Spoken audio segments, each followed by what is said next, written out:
नमस्कार, मी गायत्री स्वामी आणि आपण पाहत आहात सकलम न्यूज अनालिसिस मध्ये आपलं स्वागत आहे। आजच्या घडामोडी आणि त्याचं सविस्तर विश्लेषण। पहिली बातमी आहे कोल्हापूर जिल्ह्यात जनगणना 16 मे ते 14 जून या कालावधीत अधिकारी घराघरात जाऊन माहिती संकलन करणार। निवासी उपजिल्हाधिकारी गजानन गुरव यांची माहिती। एकूण 34 प्रश्नांची उत्तरे द्यावी लागणार। देशातील सर्वात मोठ्या प्रशासकीय प्रक्रियेपैकी एक प्रक्रिया म्हणजे जनगणना आहे आणि गेली कित्येक वर्ष जनगणनेकडे लक्ष लागून होते। 2011 नंतर जनगणना झालेली नाही, त्यामुळे देशाची निश्चित लोकसंख्येची आकडेवारी समोर येत नाही।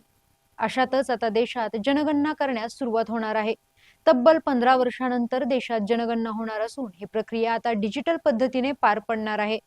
सोबतच ही जनगणना 2 टप्प्यात पार पडणार असल्याची माहिती कोल्हापूरचे जिल्हा जनगणना अधिकारी तथा निवासी उपजिल्हाधिकारी गजानन गुरव यांनी पत्रकार परिषदेत दिली आहे। पहिल्या टप्प्यात घरगुती आणि गृहनिर्माण माहिती गोळा केली जाईल। नागरिकांना स्वयं नोंदणीची सुविधा उपलब्ध होईल। तर 16 मे ते 14 जून या कालावधीत अधिकारी घराघरात जाऊन माहिती संकलन करतील। घराची स्थिती, पाणी, वीज, स्वच्छता आणि मालमत्ता यांची माहिती यामध्ये घेतली जाणार आहे। एकूण 34 प्रश्न जनगणनेसाठी विचारले जातील। दरम्यान लोकसंख्येची सविस्तर माहिती नोंदवली जाईल। यामध्ये वय, शिक्षण, व्यवसाय, स्थलांतर यासह जातीनिहाय माहिती देखील गोळा केली जाणार आहे। देशातील 36 राज्ये आणि केंद्रशासित प्रदेश, 6.3 लाखाहून अधिक गावे यांचाही यामध्ये समावेश असेल। सोबतच लिव्ह इन रिलेशनशिप मध्ये राहणाऱ्यांना विवाहित मानले जाणार असल्याचा मोठा निर्णय देखील या संदर्भात घेण्यात आला आहे। एकूण 34 प्रश्न यंदा जनगणनेसाठी निश्चित केले आहे। या प्रश्नामध्ये राहत्या घराची माहिती पासून ते जात आणि तुम्ही काय खाता याची माहिती जनगणना प्रगणकाला द्यावी लागणार असल्याची माहिती निवासी उपजिल्हाधिकारी गजानन गुरव यांनी पत्रकार परिषदेत दिली। पुढील बातमी आहे कोल्हापूर विमानतळावर लँडिंग आणि टेक ऑफ होणाऱ्या विमानांना धुराचा धोका। विमान अपघाताची व्यक्त होत आहे भीती। कोल्हापूर विमानतळाच्या लँडिंग आणि टेक ऑफ प्रक्रियेत विमानतळाच्या परिसरात असलेले डम्पिंग ग्राउंड, कचरा डेपो एक मोठा अडथळा ठरत आहे। यामुळे पायलट समोर अडचणी निर्माण होऊन विमानाचे लँडिंग होताना अपघाताची भीती देखील व्यक्त केली जात आहे। एका बाजूला लेझर बीम विमानावर मारल्याचा प्रकार ताजा असताना आता कोल्हापूर विमानतळाशेजारी असलेले डम्पिंग ग्राउंड मोठा अडथळा ठरत आहे।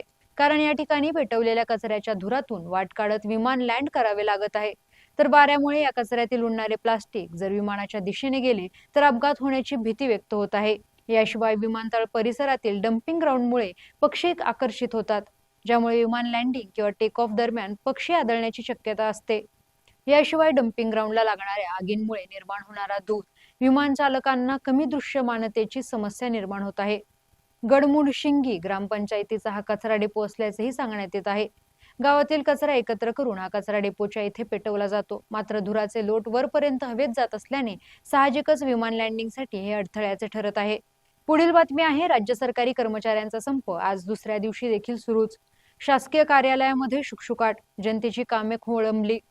जुनी निवृत्ती वेतन योजना लागू करा यासारख्या प्रलंबित मागण्यांसाठी राज्य सरकारी कर्मचाऱ्यांच्या मध्यवर्ती संघटनेने पुकारलेला संप आज बुधवारी दुसऱ्या दिवशी देखील सुरूच होता। या संपामुळे शासकीय कार्यालयातील कामकाजावर त्याचा मोठा परिणाम होताना दिसत आहे। कोल्हापूर जिल्ह्यातील सुमारे 65,000 सरकारी कर्मचारी या संपात सहभागी झाले आहेत। कोल्हापूर बरोबरच ठाणे, पुणे, नाशिक येथील जिल्ह्यातील शासकीय कर्मचाऱ्यांनी रस्त्यावर उतरून आंदोलने केली।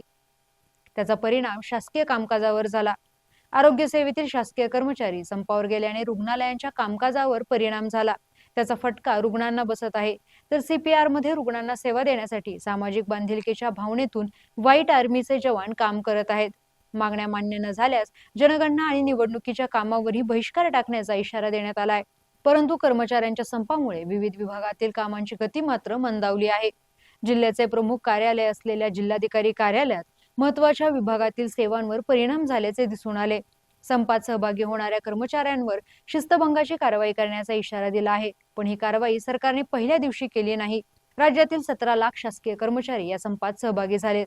मंत्रालयासह राज्यातील 36 जिल्ह्यात संप यशस्वी झाल्याचा दावा सरकारी, निमसरकारी, शिक्षक, शिक्षकेतर कर्मचारी समन्वय समितीने केला आहे। संपाच्या पार्श्वभूमीवर बुधवार किंवा गुरुवार पर्यंत सचिव पातळीवर चर्चा होईल। तोपर्यंत हा संप सुरू असल्याचे समितीचे राज्य संघटक अनिल लवेकर यांनी सकलमशी बोलताना सांगितले। पुढील बातमी आहे महिलेच्या संतापावर गिरीश महाजन यांची प्रतिक्रिया। काल गिरीश महाजनांच्या मोर्चेच्या गर्दीमुळे झालेल्या वाहतूक कोंडीमुळे एक महिला गिरीश महाजनांवर प्रचंड संतापल्या। त्याचा व्हिडिओ सोशल मीडियावर व्हायरल झाला। त्यावर आज गिरीश महाजन यांनी त्यांची प्रतिक्रिया दिली आहे। नक्की ते काय म्हणाले आपण जाणून घेऊयात। विरोधकांनी महिला आरक्षण विधेयक संसदेत पाडल्यामुळे महिलांनी हजारोच्या संख्येने आक्रोश मोर्चा काढला। हजारोंच्या संख्येने महिला असल्यामुळे ट्रॅफिकची कोंडी झाली होती हे खरं आहे, पण मोर्चे सगळ्याच पक्षाचे निघत असतात तेव्हा थोडीफार प्रमाणात वाहतूक कोंडी होत असते हे मान्यच करावं लागेल। पण तिथे एक महिला आल्या, त्या फार चिडलेल्या, संतापलेल्या आणि वाटेल तसं त्या बोलल्या, जे त्यांनी बोलायला नको होतं। त्यांनी पोलिसांना कंप्लेंट द्यायला हवी होती, पण मी पत्रकारांशी बोलताना त्या तिथे आल्या आणि वाटेल तसं बोलल्या। पोलिसांशीही त्या तशाच बोलल्या। मी संयमाने भूमिका घेत आम्ही 10-15 मिनिटात रस्ता क्लिअर करत आहोत आणि पुढे निघून जाऊ हे त्यांना सांगितल्यानंतरही त्या अजिबात ऐकायला तयार नव्हत्या।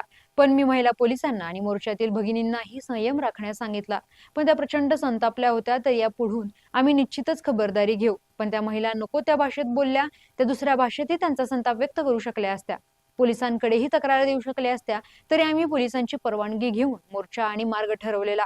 पण यात एखादी भगिनी बाटली फेकून मारते हे काही योग्य नाही, कारण महिलांच्या हक्कासाठीच तो मोर्चा होता। सर्वांच्याच आंदोलन मोर्चेत वाहतूक कोंडी होत असते, तरी आम्ही याच्या पुढून अधिक काळजी घेऊ असं आश्वासनही गिरीश महाजनांनी दिले। पुढील बातमी आहे पहलगाम दहशतवादी हल्ल्याची वर्षपूर्ती। पहलगामच्या दहशतवादी हल्ल्याला आज 1 वर्ष पूर्ण झाले। 22 एप्रिल 2025 रोजी पहलगामच्या बैसरन खोऱ्यात 26 निष्पाप नागरिकांवर दहशतवाद्यांनी गोळ्या झाडल्या। या हल्ल्यानंतर सरकारने ऑपरेशन सिंदूरच्या माध्यमातून दहशतवादाला प्रत्युत्तर दिले। पहलगाम दहशतवादी हल्ल्याला 1 वर्ष पूर्ण झाल्याच्या निमित्ताने पंतप्रधान मोदी यांनी ट्विट केले की पहलगामवरचा हल्ला आम्ही कदापि विसरणार नाही आणि भारत दहशतवादासमोर कधीच झुकणार नाही। तर ऑपरेशन सिंदूर यावर पत्रकारांशी बोलताना संजय राऊत यांनी पंतप्रधान मोदींवरती हल्ला चढवला। यावेळी ते म्हणाले की अजूनही तिथली परिस्थिती सुधारली नाही, याचं कारण आहे लोकांचा सरकारवर विश्वास नाही। प्रेसिडेंट ट्रम्प यांच्या दबावामुळे ऑपरेशन सिंदूर हे गुंडाळण्यात आले। आम्ही ऑपरेशन सिंदूरच्या नावाखाली राजकारण सुरू केलं, पण प्रेसिडेंट ट्रम्पचा फोन येताच दहशतवादाविरुद्धची लढाई ही गुंडाळून ठेवली आणि तेव्हापासून आम्ही दहशतवादाविरुद्ध लढू हा शब्द देखील काढला नाही, अशी टीका पंतप्रधान मोदी यांच्यावर केली। पुढील बातमी आहे आखातात पुन्हा युद्ध पेटण्याची शक्यता। ट्रम्प यांची शस्त्रसंधी, मात्र इराणकडून 3 जहाजांवर हल्ला, पाकिस्तानातली चर्चा रद्द। आखातात आज परिस्थिती पुन्हा स्फोटक बनली आहे। अमेरिकेचे राष्ट्राध्यक्ष डोनाल्ड ट्रम्प यांनी शस्त्रसंधी वाढवण्याची घोषणा केली असली तरी इराणच्या रिव्होल्युशनरी गार्ड्सने हॉर्मुझच्या सामुद्रधुनीत 3 व्यापारी जहाजांवर हल्ला केला आहे। यापैकी 2 जहाजे इराणने जप्त केल्याचे वृत्त असून यामुळे पुन्हा युद्धाचा भडका उडाला आहे। पाकिस्तानच्या विनंतीवरून ट्रम्प यांनी शस्त्रसंधी वाढवली होती, मात्र इराणचा प्रतिसाद न मिळाल्याने उपराष्ट्राध्यक्ष JD व्हान्स यांचा पाकिस्तान दौरा रद्द करण्यात आला आहे। इराणच्या संसदीय सल्लागारांनी ट्रम्प यांची शस्त्रसंधी म्हणजे अचानक हल्ला करण्यासाठी वेळ मिळवण्याची चाल असल्याचे म्हटले आहे। अमेरिकेची नाकेबंदी ही बॉम्बफेकीसारखीच असून त्याला लष्करी प्रत्युत्तर देणे आवश्यक आहे, असा इशारा इराणने दिला आहे। अमेरिकेने स्पष्ट केले आहे की जोपर्यंत इराण ठोस प्रस्ताव मांडत नाही तोपर्यंत त्यांची सागरी नाकेबंदी कायम राहील। धन्यवाद आणि पाहत रहा सकलम।